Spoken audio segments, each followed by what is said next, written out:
Autismus. A jejich počet se celosvětově zvyšuje. Podle amerických statistik je to za posledních 6 let až o čtvrtinu. Spekuluje se taky o vlivu životního prostředí. Navíc podle odborníků stále chybí osvěta a dostatečná pomoc rodičům nemocných dětí.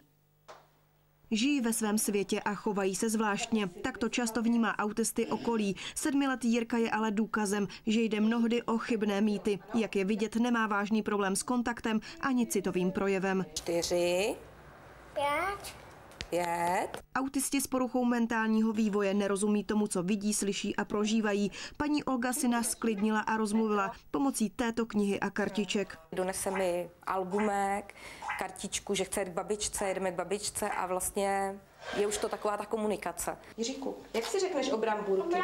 Tak najdi kartu. Tak. No, dej mi to. 3 roky pomáhala rodině i asistentka z rané péče, než ale došlo k samotné diagnostice. Čekali rok. První krok nejdůležitější je nečekat.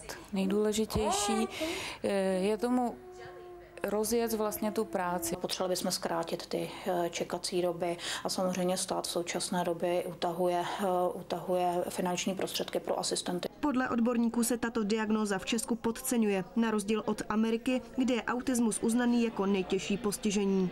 S autisty je důležité pracovat i v dospělosti. Tato služba je ale v České republice stále nedostatečná. Matka dnes už 35letého autisty měla štěstí. Syn žije v chráněném bydlení v pražských Lahovičkách. Lékaři místo, aby rodičům pomohli, tak naopak jim říkají, dejte dítě do ústavu. Autismem trpí po celém světě zhruba 60 milionů lidí. Konkrétně v Česku je registrováno přes 90 000 postižených. Příčina této nevyléčitelné nemoci je ale stále záhadou. Lea Surovcová, Česká televize.